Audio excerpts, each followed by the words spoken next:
Now, thinking about epigenetics and understanding that field, that side of the coin, how Yeah. consistent are results in a single person across, let's say, weeks or even months or years?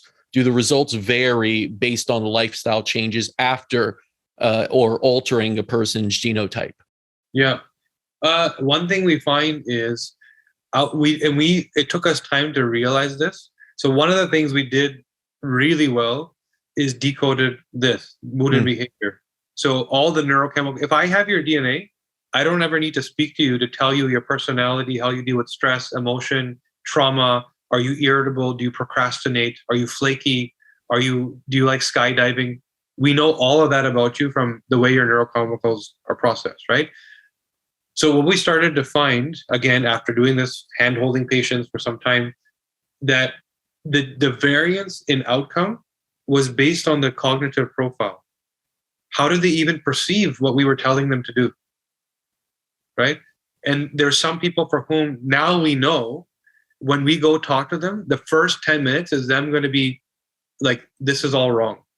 These guys don't know what they're doing. And they're going to find the one tiny thing that just seems 2% off, and that's all they're going to focus on. Right.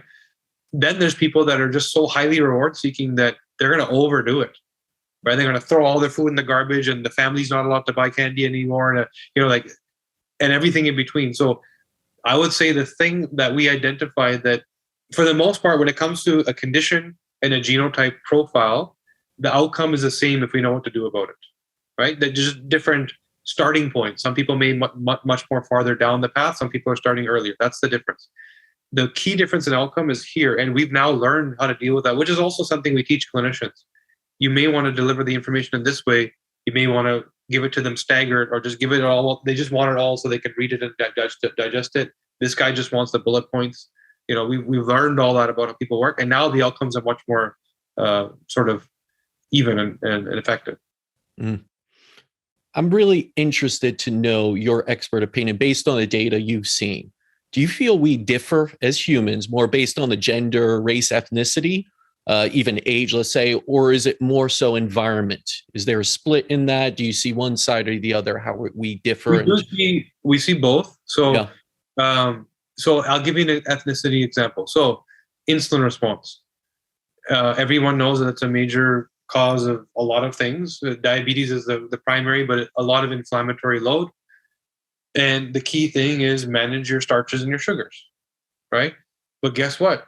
For South Asians, myself included, we have the same insulin response from saturated fats, which Western Europeans don't.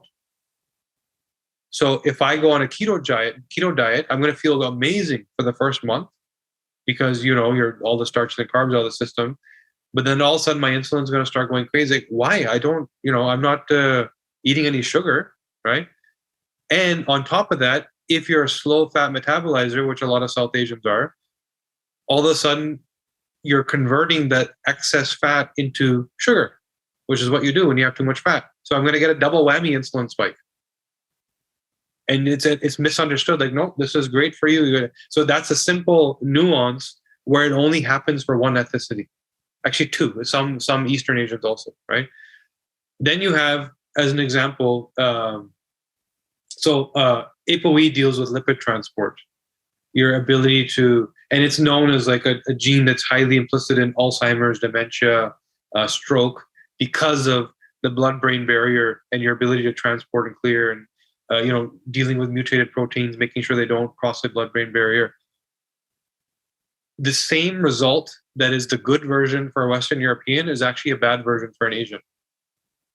And if you were to take your standard genetic test, every Asian would be told, you got the good version of the gene. Well, guess what? They didn't. Because when you combine the other stuff that's going on, it's actually the bad version for them. So there's some phenomenon like that and nuances, which we started documenting for various things. Then epigenetically, it's kind of like mismatched to environment. So if you take, going back to the Asian example, for centuries, it didn't matter where you were. If you were in China, you sat down anywhere, you were given green tea, right? School, home, work, friend, whatever, green tea all day long. So when we study Chinese people, for the most part, their detox pathways are horrible because they didn't need it. because they were getting EGCG from the green tea, that really potent antioxidant. So when you talk about epigenetics, all of a sudden remove that genetic expression of I have a constant flow of EGCG, which is promoting glutathione and detox and clearance and etc. Remove that genetic expression which is caused by that ingredient, and all of a sudden they're just not doing it anymore. And why are all these chronic conditions that didn't exist 2 generations ago in China highly rampant now, like breast cancer, for example, through the roof in China, didn't exist 2 generations ago, right? So that's where the expression, if you're talking about like ethnic diversity, it's kind of like taking your ancestral, whatever you were designed for, you're inheriting your genetic legacy of your ancestors. You're designed to do what they did. And if you're now doing something completely different, there's going to be friction, right? And you can very easily determine what that is by, again, learning through your DNA what you're supposed to do. And all of a sudden you're healthy, right? So that's been a big one for us in terms of, and that's partly why we purposely headquartered ourselves in Toronto, because it's such an ethnically diverse city. And we've done a lot of work with, you name the age, sex, race, whatever, we've done it all. So with that said, do you feel diet should be based more on your background in genetics than, let's just say, a popular diet like keto or, paleo? Because you find people that, have great results on a specific diet. That's the fad right now. Yep. And they lose weight and everything, and the others don't. And I've always seen it as, well, it really depends on who you are, of course, and what your background is. So do you feel that's the main determinant in how you should eat, your genetics? I would say the lowest hanging fruit in terms of outcome from genetic testing is what you're supposed to eat. The easiest, you're going to eat anyway. You might as well eat what you're supposed to eat, right? That's the easiest shift to make. And yes, so keto diet, paleo diet, vegan. Well, guess what? There's a gene that determines how well you produce the enzymes to break down vegan proteins like beans, lentils, legumes. We have a clinician. She is in, I think, California somewhere, and she became a vegan 2 years ago. She's been sick ever since. She felt amazing. And this is typically what happens when you focus on a diet. In general, you're probably also exercising. You're probably also eating a little less.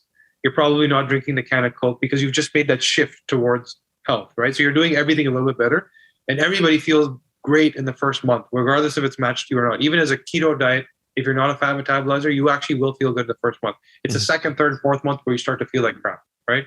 If you're doing things wrong. So this lady, 2 years, she's thyroid problem, mental health issues, anxiety, all this stuff. We brought it all back to her vegan food. So I'm not saying a vegan diet is bad. For some people, it's amazing. And we can tell you who you are, right? For her, it was horrible. It was horrible, horrible, horrible. She had the worst version of the genes that break down chickpeas, lentils, beans, legumes, which is where she was getting all her protein from. She also had the poor and suboptimal gut lining genetically, the ability to sort of detoxify. So she was getting all this irritable bowel type symptomology. It was the compound effect of both of these things, right? So we switched her, and keep in mind, she's a doctor that sells our tests, and she wanted to learn through the test why she wasn't feeling. That was the thing. We said, this is it. This is literally what you need to change. There's other stuff we can talk about, but do this one thing. It's like 80% of your problem. She feels amazing now, right? Same thing on the keto diet. There's, whether it's keto, whether it's, low carb, there's some people that just do better on carbs. It doesn't make any sense, but they have the optimal insulin response, optimal carb metabolization. They turn it into fuel and glucose really well, and they thrive on it. And they may be bad fat metabolizers, so they die on a keto diet, right? So this is where, genetics can really tell you what you're wired to do. And it's truly, I see the number one sort of fix that people get into first.